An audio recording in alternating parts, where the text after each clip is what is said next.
یہ میری خوش قسمتی کہ میں حضور کا امت ہوں، ساری زندگی اس کا شکریہ ادا کرتا رہوں تو کہ شکر ادا۔ ہم حضور کی امتی، نبی انتظار کرتے رہے، نبی منتظر رہے۔ حضرت خلیل اللہ کی بارگاہ میں پکار رہے ہیں، ربنا وابعث فیہم رسولا، مالک رسول بھیج دے۔ کوئی کہتا ہے لیسا بفظ ولا بغلظ، وہ ترشرو نہیں ہوگا، سخت مزاج نہیں ہوگا، ماتھے پہ شکنے لانے والا نہیں ہوگا، وہ پیار بانٹنے والا ہوگا، بس وہ آیا جا رہا ہے۔ حضرت عیسیٰ نے تو نام بھی بتا دیا نا، مبشرم برسول یاتی من بعد اسمہ احمد، لوگوں میں جا رہا ہوں، چلو نام بھی بتا دیتا ہوں، میرے بعد جو آنے والا اس کا نام احمد ہوگا۔ نبی انتظار کرتے رہے، 12 نبیوں نے انتظار کیا حضور کی امت میں ہونے کے لیے، تمنا کی۔ نستورہ راہب انتظار کرتا رہا، بحیرہ راہب انتظار کرتا رہا۔ شب ہجر کی سختیاں کوئی اس سے جا کے پوچھے، تیری راہ تکتے تکتے جسے صبح ہو گئی۔ زندگیاں گزار دی انہوں نے۔ سلمان فارسی کی کہانی سن لو، مجوسی کے بیٹے تھے، حق کی طلب میں نکلے، باپ نے گھر سے نکال دیا، ایک پادری کے پاس جا کے رکے، زندگی بھر اس کی نوکری کی۔ جب اس کا آخری وقت آیا، اس نے کہا میری تدفین کے بعد غموریا چلے جانا، وہاں کا پادری خدا رسیدہ ہے، تجھے اس سے کچھ مل جائے گا۔ کہتے میں وہاں سے غموریا آ گیا، پھر اس پادری کی ساری زندگی خدمت کی۔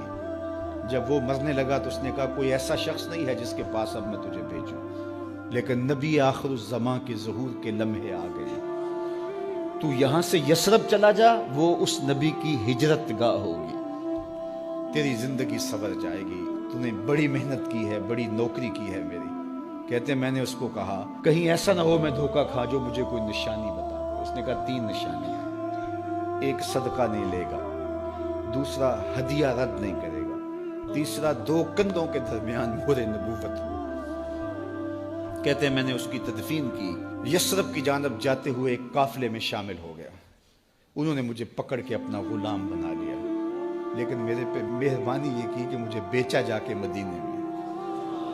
ایک یہودی نے مجھے خرید لیا، میں اس کے باغ میں گوڈی کرتا تھا، کام کرتا تھا، کھجوریں توڑتا تھا، لیکن میں انتظار میں تھا کہ کبھی وہ نبی آخر الزماں آئے تو مجھے دید ہو، کبھی عرش پر، کبھی فرش پر، کبھی ان کے در، کبھی در بدر۔ غم عاشقی تیرا شکریہ، میں کہاں کہاں سے گزر گیا۔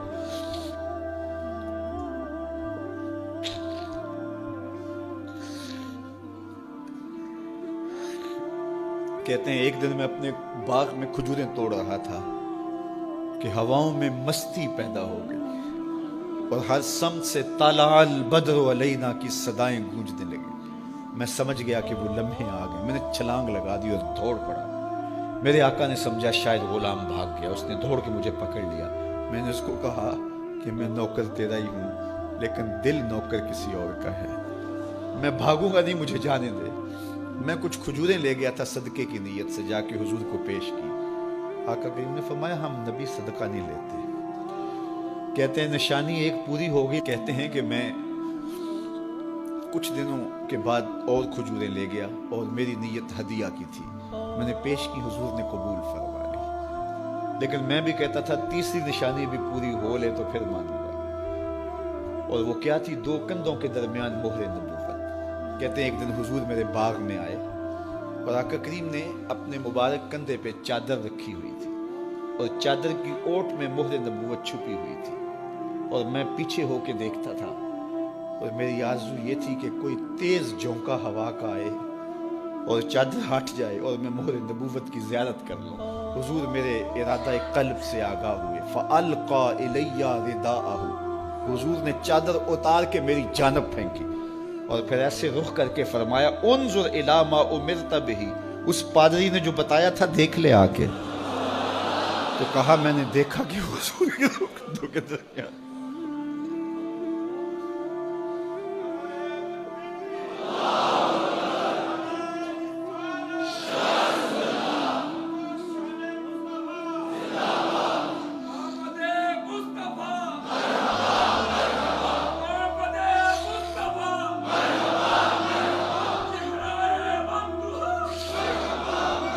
شب ہجر کی سختیاں کوئی اس سے جا کے پوچھے، تیری راہ تکتے تکتے جسے صبح ہو گئی۔ ہم نے تو کوئی انتظار نہیں کیا نا، ہم نے تو کوئی دکھ نہیں سہا، ہم سوئے تھے مقدر جاگ اٹھے. ہمارے والد مسجد سے مولوی صاحب کو بلا لائے. انہوں نے کان میں آ کے کہا مبارک ہو تو حضور کا نوکر بن کے آ رہا. میرے والد گرامی ایک شعر جھوم کے پڑھا کرتے تھے, محمد جانے جانا ہے پیغمبر ہو تو ایسا ہو, رسولوں کی بشارت سے مبشر ہو تو ایسا ہو, امر توقیر کا سب کو موکر ہو تو ایسا ہو, کیا ہم کو غلام ان کا مقدر ہو تو ایسا ہو. میں اپنے مقدر پہ قربان نہ جاؤں, آپ اپنے مقدر پہ نثار نہ جائیں. ہمیں وہ نبی ملا جو نبیوں کا نبی. بنو سعد کے مقدر بھی جاگ اٹھے. اللہ اکبر, کیا وہ خوش نصیب وادیاں تھی, کیا وہ خوش بخت پہاڑ تھے بنو سعد کے, جہاں حضور نے زندگی کے ابتدائی سال گزارے. اللہ اکبر. حضرت حلیمہ سعدیہ کہتی ہیں جب میں حضور کو گھر لے گئی تو میرے گھر میں روشنیاں آ گئیں.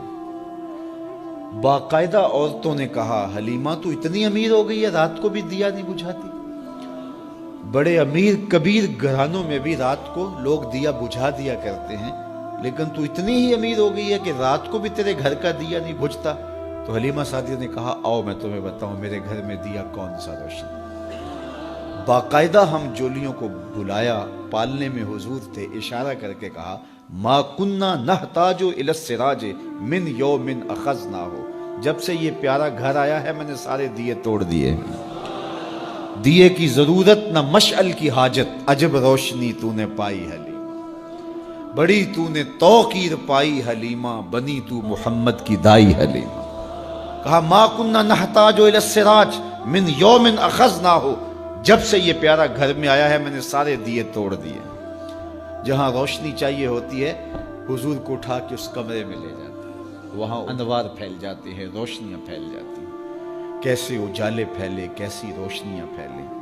حلیمہ دا چھپر کھجوری دے تھلے, حوراں وچھالے نوری مسلے, فرش تو عرش تک پہ گئی دہائی, حلیمہ نے لٹ لئی خدا دی خدائی.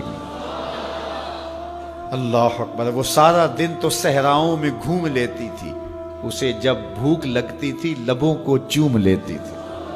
بخت جاگے حلیمہ سعدیہ کے حضور ان کے گھر آئے.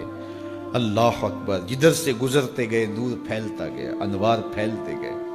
حضرت سیدہ طیبہ طاہرہ حضرت عائشہ سلام اللہ علیہا فرماتی ہیں کہ میں کچھ سی رہی تھی کہ میرے ہاتھ سے سوئی گر گئی. اب حضور کے گھر میں دیے میں جلانے کے لیے تیل بھی نہیں تھا. میں پریشان تھی, سوئی گر گئی. اتنے میں حضور تشریف لائے. حضور مسکرائے, کہتی ہے میں نے گمی ہوئی سوئی تلاش کر لی. اللہ اکبر. تو یہ روشنی تھی, یہ انوار تھے. اللہ اکبر. اذا ضحک یتلالع فی الجدر, جب حضور مسکراتے تھے سامنے والی دیواروں پہ عکس پڑتا تھا.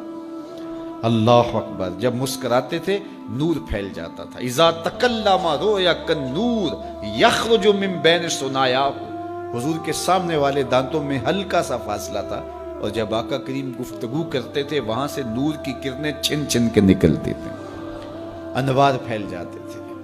ایسا نوری ماحول, ایسا نورانی چہرہ. حضرت ابو ہریرہ بولے کل قمر لیلۃ البدر لم ارى قبلہ ولا بعدہ مثلہ. کیا پوچھتے ہو, 14ویں رات کا چمکتا ہوا چاند تھے میرے حضور. پھر کہا نہیں نہیں نہیں, حضور جیسا نہ پہلے دیکھا نہ بعد میں دیکھا. حضرت حسان بن ثابت پاس کھڑے تھے. کہا دیکھتے کیسے, کسی ماں نے جنم دیا ہوتا تو دیکھتے. خدا نے وہ سچائی پن چھڑیا جدے وچ محمد نو ٹالیا سی. حسینہ جمیلہ دا منہ موڑ دیتا, محمد بنا کے قلم توڑ دیتا. مثل او در عالم امکان متصور نیست. حضرت شیخ مجدد کہتے ہیں حضور کی مثل بزم عالم میں ممکن ہی نہیں ہے, ہو ہی نہیں سکتا. اور اقبال کا لہجہ بھی دیکھیے, رخ مصطفیٰ ہے وہ آئینہ کہ اب اس سا دوسرا آئینہ, نہ کسی کی بزم خیال میں نہ دکان آئینہ ساز میں. تو وہ پیکر تراشا, وہ پیکر تراشا, مکھ چند بدرشا شانی ہے, متھے چمک دی لاٹ نورانی ہے, کالی زلف تیک مستانی ہے, مخمور رکھی ہن مد بھری. کیسا جمال دیا, کیسا حسن دیا. اچھا بریلی کے امام سے بھی پوچھ لیجئے. اللہ اکبر. بل بل نے گل ان کو کہا, کمری نے سروے جاں فضا. بلبل کی منتہائے پرواز تو یہی ہے نا، کسی کو پھول کہتے. بلبل نے گل ان کو کہا، کمری نے سروے جاں فضا، حیرت نے جھنجھلا کر کہا یہ بھی نہیں وہ بھی نہیں. خورشید تھا کس زور پر، کیا بھر کے چمکا تھا قمر، بے پردہ جب وہ رخ ہوا یہ بھی نہیں وہ بھی نہیں. وہ حسن دیا وہ جمال دیا اللہ نے اپنے محبوب